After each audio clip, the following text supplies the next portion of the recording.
করো নাই? বিয়ে করে নাই কে কে দেখি? হায় হায়, চেয়ারম্যান সাহেব কই? এগুলোর বিয়ে করে দিয়ে এগুলোর আপনার হাতে রেখে গেলাম। এই অবাকাগুলোর মিলাই দিয়েন। বসেন। এই অবিবাহিতদের দুঃখ জ্বালা কেউ বুঝতে চায় না, ঠিক কিনা? বিয়ে করে ফেলবা। বিয়ে করলে নেয়ামত বাড়ায় দেয় কে? দারিদ্রতা থাকলে ধনাঢ্যতা দিয়ে দেয় কে? সবাই চাকরি করে বিয়ে করতে চায়, ব্যবসা ভালো হলে বিয়ে করতে চায়, কিন্তু জানেই না ব্যবসায় ভালো হওয়ার আর চাকরি পাওয়ার মাধ্যম হচ্ছে আগে বিয়ে করা। আগে কি করা? স্বাধীনতার স্থপতি বঙ্গবন্ধু শেখ মুজিবুর রহমান 18 বছর বয়সে বিয়ে করছে। কত বছর বয়সে? এক বর্ণনায় দেখলাম 14, আর এক বর্ণনায় দেখলাম 18। কাজী নজরুল ইসলাম অল্প বয়সে বিয়ে করছে। মহাত্মা গান্ধী অল্প বছর বয়সে বিয়ে করছে। শেক্সপিয়ার ছোট থাকতে বিয়ে করে ফেলছে। তো এরা এই যে আগে বিয়ে করছে, এদের সফল হইতে কোনো সমস্যা হয়েছে? কথা বলেন না কেন?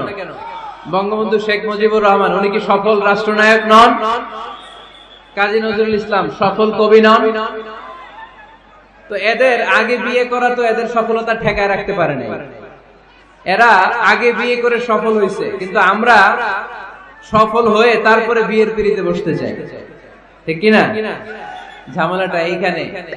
এজন্য ছেলের বাবা, মেয়ের বাবা, নীলফামারীতে যারা আছেন সবাইকে বলি, ছেলে মেয়ে প্রাপ্ত বয়স্ক যদি হয়, ছেলের জন্য উপযুক্ত মেয়ে পাওয়া গেলে, ভালো মেয়ে পাওয়া গেলে দিনদার, আর মেয়ের জন্য ভালো পাত্র পাওয়া গেলে বিয়ে দিয়ে দিবে। আর নিকাহ মিন সুন্নতি ফামান রাগিবা আন সুন্নতি ফালাইসা মিন। বিশ্বনবী বলেন বিয়ে এটা আমার সুন্নাত, আর যে আমার সুন্নাতকে পছন্দ করে না সে আমার উম্মত দাবি করতে পারবে। আরবাআন মিন সুনানিল মুরসালিন, 4টা কাজ দুনিয়ার সব নবীরা করেছেন, এর মধ্যে একটা হচ্ছে বিয়ে। সুবহানাল্লাহ পড়বেন না? এজন্য বিয়ে করবেন সম্মানিত ভাইরা, বিয়েতে বরকত। যারা বিয়ে করে নাই তাদের ঈমানের অর্ধেক অপূর্ণাঙ্গ। বিয়ে করলে ঈমানটাকে পরিপূর্ণ করে দেয় কে?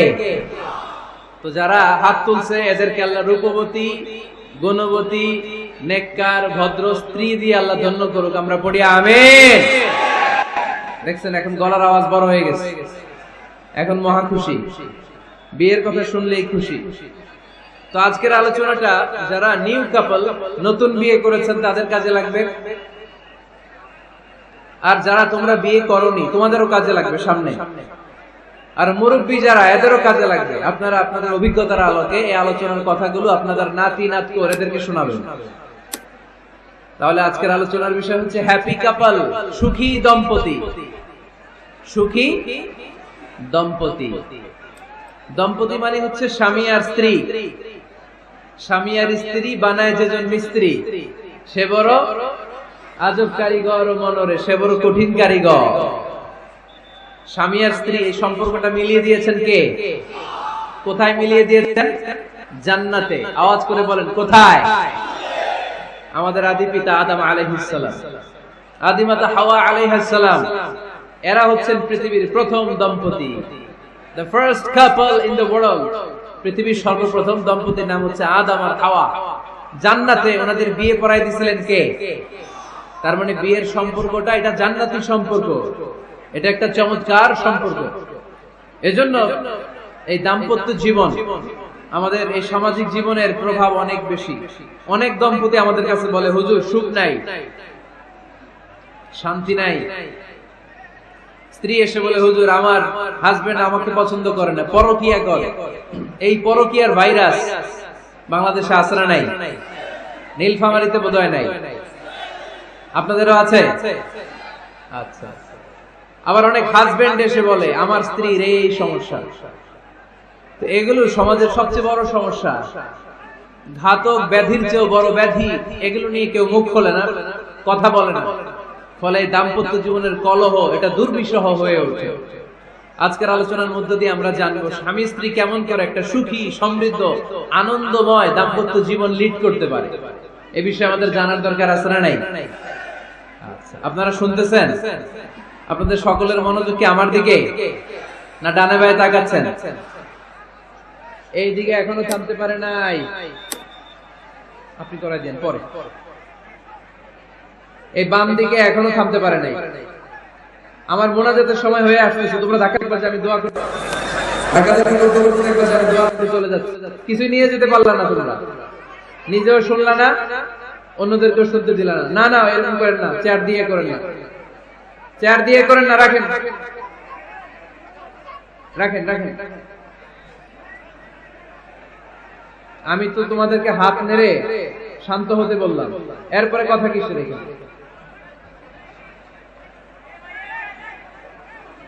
এভাবে আসলে আলোচনা করা যায় না। একজন আলোচক কোন একটা বিষয় নিয়ে যখন কথা শুরু করবে, ডানে বায়ে ধাক্কা ধাক্কি, চিৎকার, বিশৃঙ্খলার আওয়াজ যখন আলোচকের কানে আসে, উনি কথার খেই হারিয়ে ফেলে। এই যে আবার শুরু হয়েছে এখানে।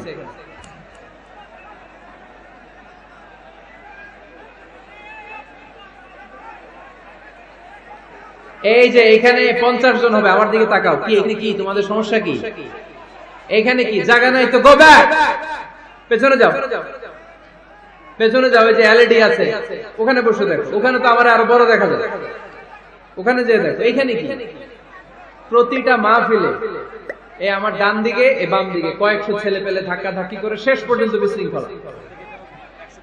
আল্লাহ হায়াতে বাঁচায় রাখলে মার্চের 15 তারিখ পর্যন্ত আমি আলোচনা করব দেশে। আজকের এই ক্যামেরাম্যানদের কথা এটা ছড়ায় যাবে সব কমিটি। এই দুই দিকে ফাঁকা রাখবেন, এইখানে আপনাদের নিরাপত্তা কর্মী রাখবেন, কেউ থাকতে পারবে না এদিকে। সামনে যতদূর বসবে সব সামনে, এই জায়গা আমি ফাঁকা দেখতে চাই। সামনে আমার প্রোগ্রাম যেখানে হবে মেহেরবানি করে এটা আপনারা অ্যারেঞ্জ করবেন, কারণ এদের কারণে পুরো মাহফিল বিশৃঙ্খলা। এই যে এখানে কয়েকশো লোক, এইদিকে কয়েকশো লোক, এরা কিন্তু শান্ত, এরা শান্ত। এই যে লক্ষ লক্ষ লোক জড়ো হয়েছে, এদের টাইমের দাম আছে। কি জবাব দিবা তোমরা আল্লাহর কাছে? কেন বিশৃঙ্খলা করো এখানে? একেবারে চুপ, একেবারে চুপ।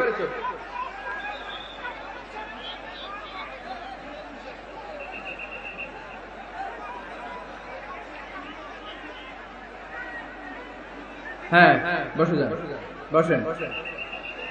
ধাক্কাধাক্কি করতে আসছেন, বসেন, ধাক্কাধাক্কি করে বসেন।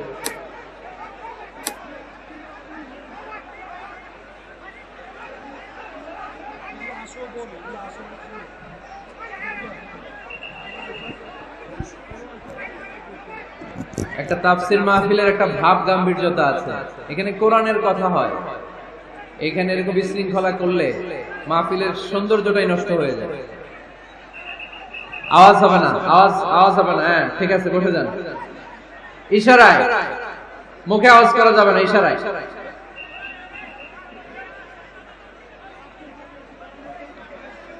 সম্মানিত ভাইয়েরা, আমরা দাম্পত্য জীবনে সুখী হতে চাই কোরআন সুন্নাহর আলোকে। স্বামী স্ত্রীর সম্পর্কটা এটা একটা মধুর সম্পর্ক, ঠিক কিনা? স্বামী স্ত্রীর সম্পর্কটা কেমন জানেন? স্বামী স্ত্রীর সম্পর্কটা হচ্ছে হাত আর চোখের মতো। হাত ব্যথা পেলে চোখ দিয়ে পানি ঝরে, আবার চোখ দিয়ে পানি ঝরলে হাত সেই পানি মুছে দেয়, ঠিক কিনা? স্বামী আর স্ত্রীর সম্পর্কটা এরকম হবে, হাত আর চোখ।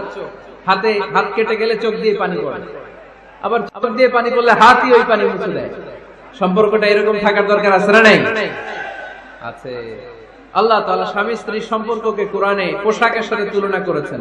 ড্রেস, কস্টিউম, পোশাক। আওয়াজ করে বলেন, কিসের সাথে তুলনা করেছেন? পোশাক। কেন পোশাকের সাথে তুলনা করলেন? কারণ পোশাক মানুষের লজ্জাস্থানের হেফাজত করে। ইট কভারস আওয়ার প্রাইভেটস। পোশাক, ড্রেস এন্ড কস্টিউম এটা আমাদের লজ্জাস্থানকে ঢেকে রাখে, আমাদের ঈমান বাঁচায়। তেমনি স্বামী তার স্ত্রীর চরিত্র হেফাজত করে, স্ত্রী তার স্বামীর চরিত্র হেফাজত করে, ঠিক কিনা? এজন্য আল্লাহ তাআলা মেটাফরিক্যালি, রূপকভাবে স্বামী স্ত্রীকে পোশাকের সাথে তুলনা করেছেন। আবার পোশাক পরলে খুব সুন্দর লাগে, ডিজাইন করে, এমব্রয়ডারি করে, বিভিন্ন ডিজাইনের, বিভিন্ন স্টাইলের, বিভিন্ন ফ্যাশনের পোশাক মানুষ পরে। পোশাক পরলে মানুষের স্ত্রী বর্ধিত হয়, সৌন্দর্য বেড়ে যায়। ঠিক তেমনি নারীর চোখে পুরুষ সুন্দর, পুরুষের চোখে নারী সুন্দর, ঠিক কিনা?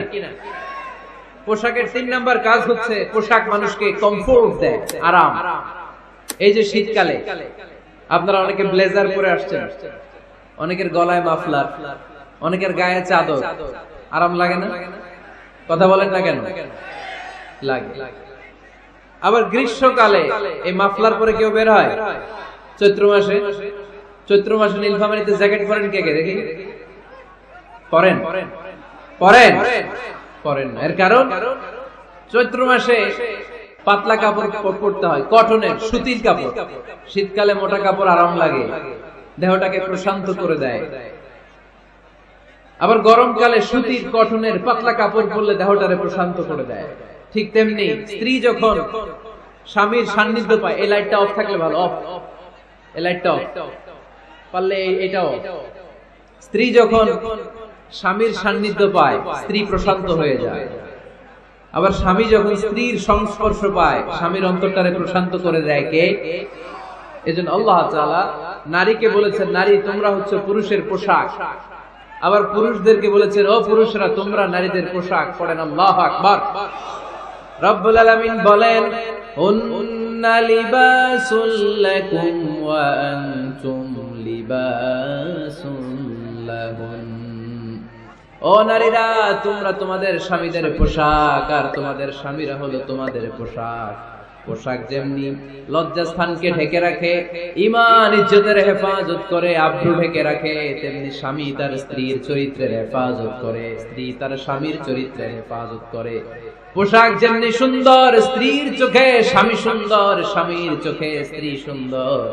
পোশাক যেমনি মানুষকে আরাম দেয়, প্রশান্ত করে দেয়, স্বামী আর স্ত্রী একে অপরের সংস্পর্শ পেলে তাদের হৃদয়টাও প্রশান্ত হয়ে যায়। ঠিক কিনা?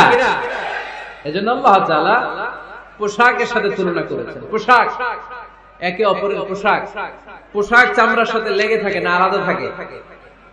তার মানে স্বামী স্ত্রী সম্পর্কটা এরকম, মিলেমিশে ভালোবেসে একাকা। ঠিক কিনা? আর নিসাউ শাকাইকুর রিজাল, নারীরা পুরুষদের কাউন্টার পার্ট।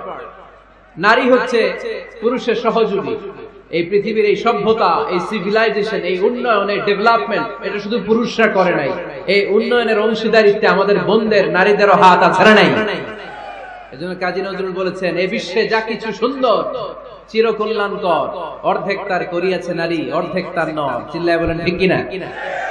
এজন্য এই মহাবিশ্বের এই সভ্যতায় আপনাদের যেমনি অবদান, আমাদের বোনদের অবদান আছে না নাই? স্বামী স্ত্রী এই দুজন মিলে এই বিশ্ব সভ্যতা তৈরি হয়েছে। এজন্য দুজনের মধ্যে সম্পর্ক হবে পোশাকের মতো। পোশাক যেমনি দেহের সাথে লেগে থাকে, স্বামী স্ত্রীর মধ্যে এরকম সুসম্পর্কের দরকার আছে না নাই? আচ্ছা, আজকে আমরা জানার চেষ্টা করব কি করে স্বামী আর স্ত্রীর মধ্যে এই সুসম্পর্ক বাড়ানো যায়, ইনক্রিজ করা যায়। কি করে আমাদের মধ্যে মারামারি, কাটাকাটি, ঝগড়া, ডিভোর্স এই রেটটা কমানো যায়, এ ব্যাপারে আমাদের জানার দরকার আছে না নাই?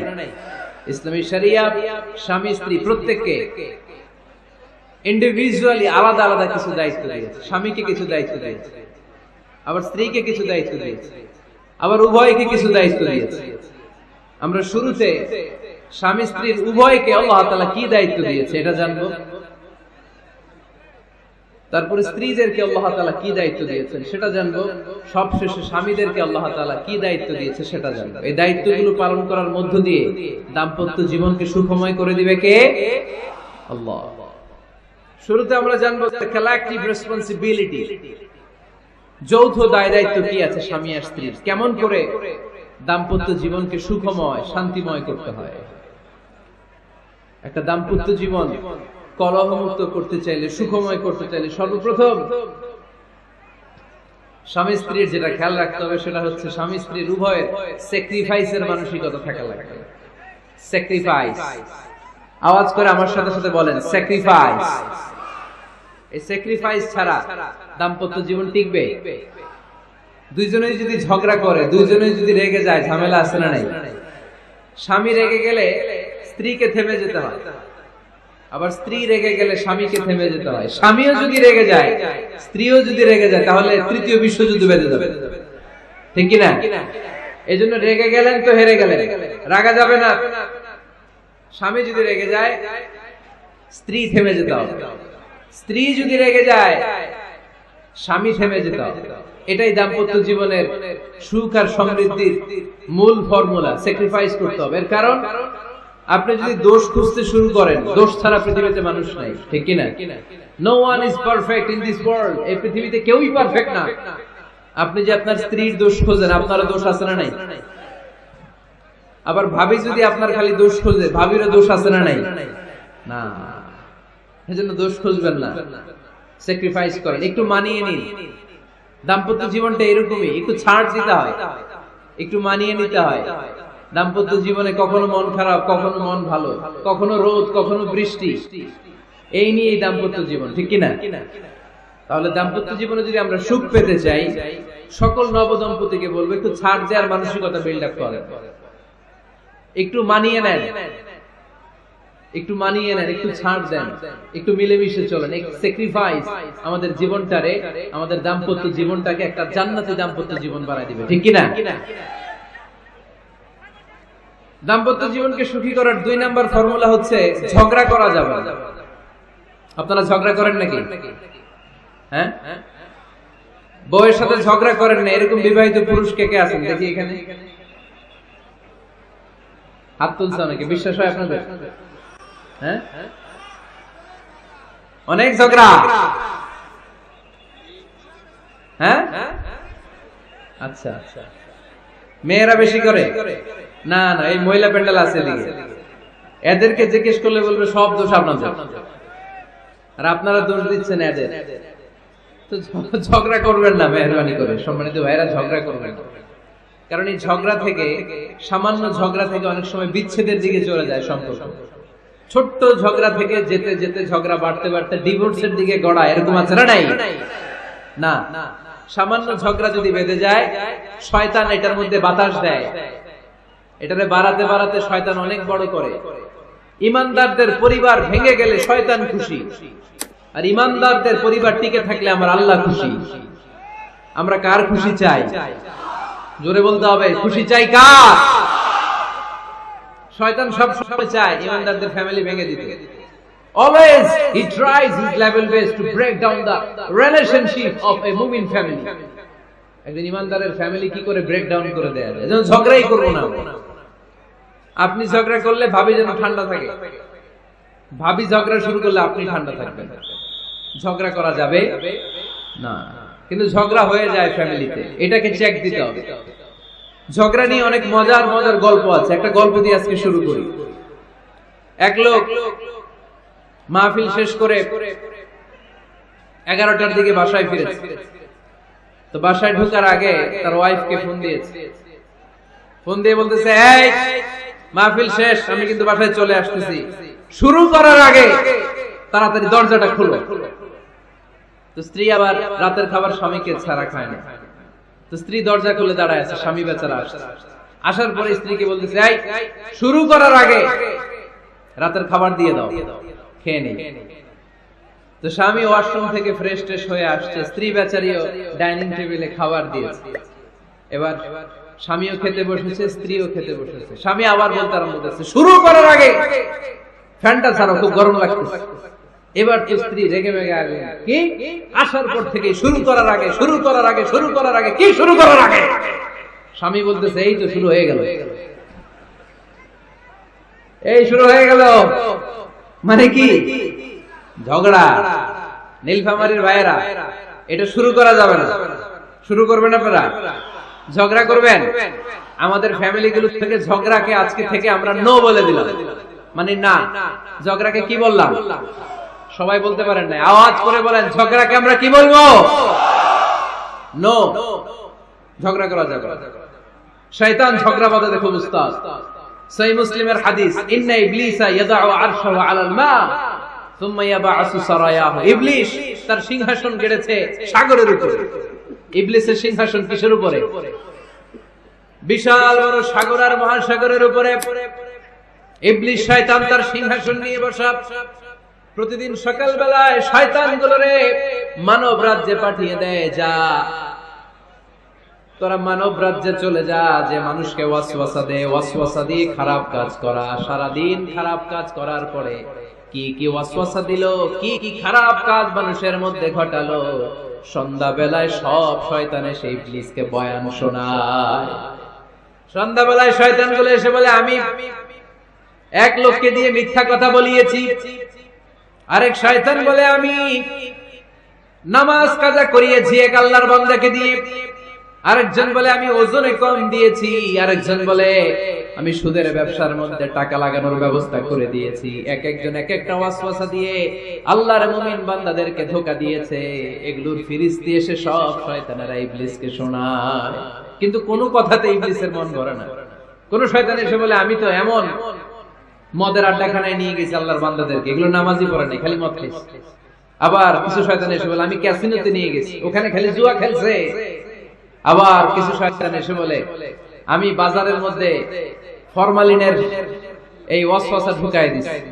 একটার পর একটা শয়তানি ফিরিস্তি তারা ইবলিসকে শোনায়, কিন্তু কোন কাজই ইবলিসের মন ভরাতে পারে না। একজন এসে বলে আনা মা তারাকতুহু বাইনার রাজুলি ওয়া ইমরাআতিহি হাত্তা ফাররাকতু, আমি একজন ইমানদার নারী পুরুষের মধ্যে ঝগড়া লাগায়া ওই ঝগড়া বাড়াতে বাড়াতে বাড়াতে বাড়াতে তালাক পর্যন্ত নিয়ে গেছি। নাউজুবিল্লাহ পড়বেন না? শয়তান এবার তার উপর খুশি হয়ে যায়, সব শয়তানগুলোকে ঠেলে ইবলিস এই শয়তানকে কাঁধে তুলে নাচতে শুরু করে দেয়। কারণ মুমিন বান্দার সংসার যদি ভেঙে যায় শয়তান খুশি হয়ে যায়, আর মুমিন বান্দার সংসার টিকে থাকলে খুশি হয়ে যায় কে? এজন্য নীলফামারীর ভাইরা ঝগড়া করা যাবে না। দাম্পত্য জীবনকে সুখী করতে চাইলে ঝগড়াকে আমরা নো বলে দিব। ঝগড়া অনেক সময় হবে, কিন্তু এটাকে বাড়তে দেয়া যাবে না, এটাকে আমরা স্পেস দিব না, ওইখানে থামায় দিতে হবে। রাজি আছেন তো সবাই? আল্লাহ রাসূল সাল্লাল্লাহু আলাইহি ওয়াসাল্লামের ফ্যামিলিতে ঝগড়া হতো। আম্মা জান আয়েশা রাদিয়াল্লাহু তাআলা আনহার সাথে আল্লাহ রাসূল সাল্লাল্লাহু আলাইহি ওয়াসাল্লামের ঝগড়া হতো, হাদিসে পাওয়া যায়। কিন্তু এগুলো ছিল মধুর ঝগড়া, সুন্দর ঝগড়া। সুবহানাল্লাহ পড়েন।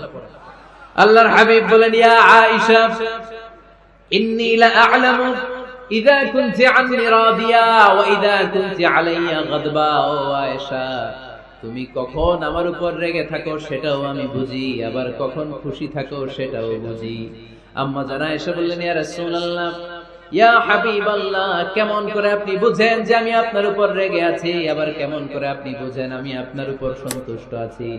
বিশ্বনবী বললেন আয়েশা, তুমি যখন আমার উপরে খুশি থাকো, আমার উপর যখন তুমি রাজি থাকো, তখন তুমি দোয়ার সময় এইভাবে দোয়া করো, ওয়া রাব্বি মুহাম্মাদ, মুহাম্মাদের রব আপনি আমাদের সব গুনাহগুলো মাফ করে দেন। আর যখন তুমি আমার উপর রেগে থাকো, তখন তুমি আমার নামটা মুখ দিয়ে উচ্চারণ করো না। ও আয়েশা, তখন তুমি দোয়ার সময় বলতে থাকো ওয়া রাব্বি ইব্রাহিম, ইব্রাহিমের রব আপনি আমাদের সব গুনাহগুলো মাফ করে দেন।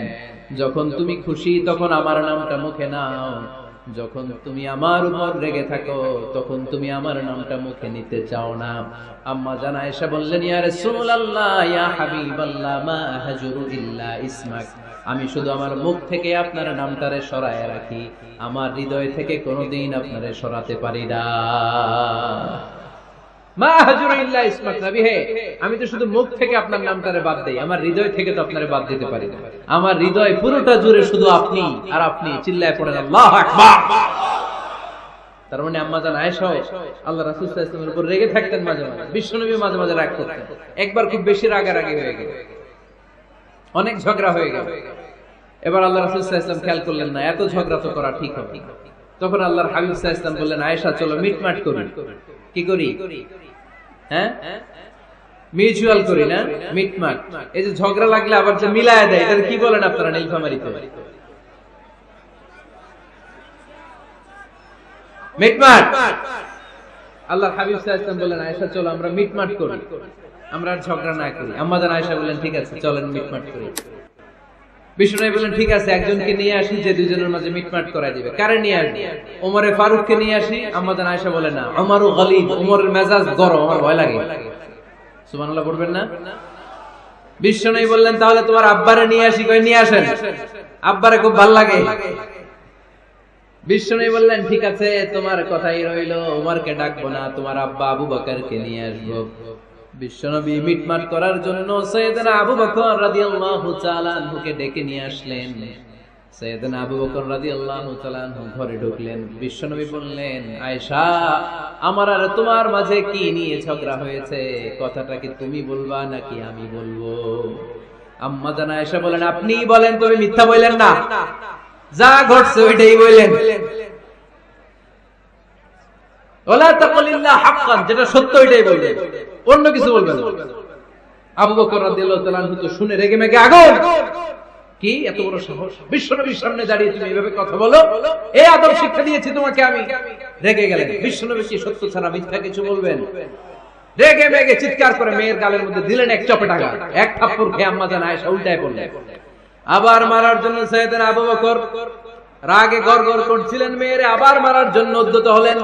বিশ্বনবী অবস্থা ভয়ঙ্কর দেখে সাইয়েদনা আবু বকরের সামনে দুই হাত মেলে এইভাবে দাঁড়িয়ে গেলেন। বিশ্বনবীকে যখন আবু বকর রাদিয়াল্লাহু তাআলা আনহু দাঁড়াতে দেখলেন, সাইয়েদনা আবু বকর মুহূর্তের মধ্যে থেমে গেলেন। সুবহানাল্লাহ। সাইয়েদনা আবু বকর রাদিয়াল্লাহু তাআলা আনহু ঘর থেকে বের হয়ে গেলেন। এবার বিশ্বনবী আম্মা জান আয়েশার কাছে যেয়ে বলেন, ও আয়েশা, দেখো আমি তোমারে মাইর থেকে বাঁচাইলাম, আমি না থাকলে তোমার বাবা তোমারে আজ শেষ করে ফেলতো, ঠিক কি না?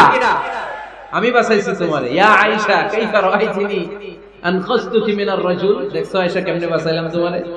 আজকে আমি না থাকলে এমন পিটতি দিত তোমার বাবা, একেবারে খবর হয়ে যেত।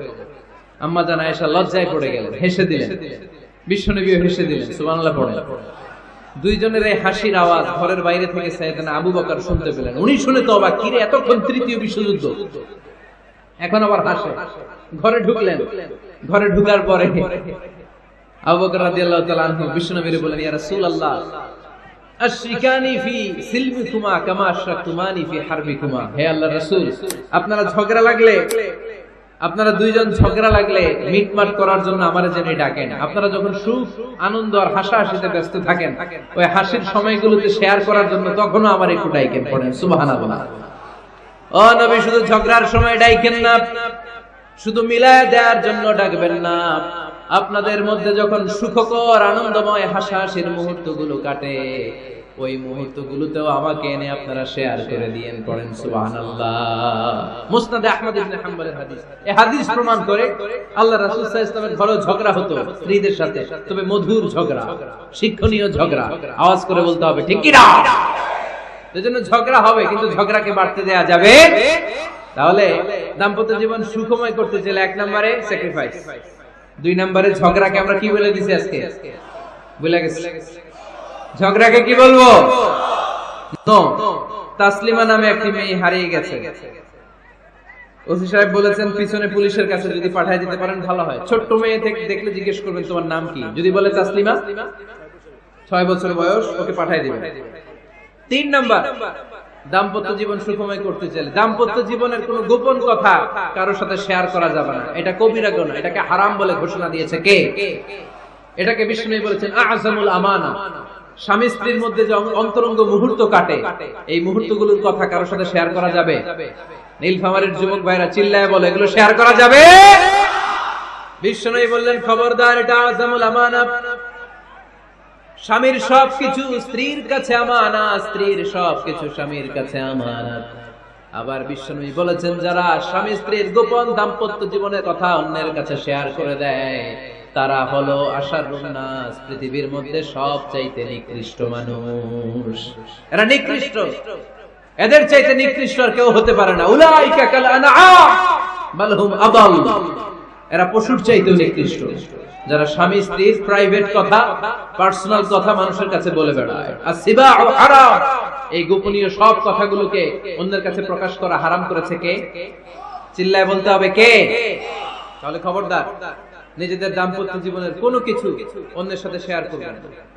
আমাদের বোনরা অনেক সময় একসাথে বসলে পেটের কথা, পিঠের কথা সব বলে ফেলায়, আছে না নাই?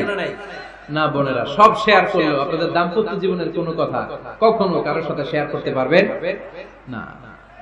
4 নম্বর ফর্মুলা হচ্ছে অহেতুক সন্দেহ পরিহার করতে হবে। অনেক স্ত্রী আছে স্বামীরে খালি সন্দেহ করে, আছে না নাই? নীলফামারীতে এই সমস্যা নাই, আছে? এই যে ভুক্তভোগী পাওয়া গেছে, আছে না নাই? খালি সন্দেহ করে, এই তুমি ওদিকে তাকাইলে, ওই বেডের দিকে তাকাইলে, এই তোমার মোবাইল দাও, কারে ফোন দিলা দেখি, এই ফেসবুকে পাসওয়ার্ড দাও দেখি কি করছিস, দেখি মেসেঞ্জারে কার সাথে চ্যাটিং করছিস, আছে না?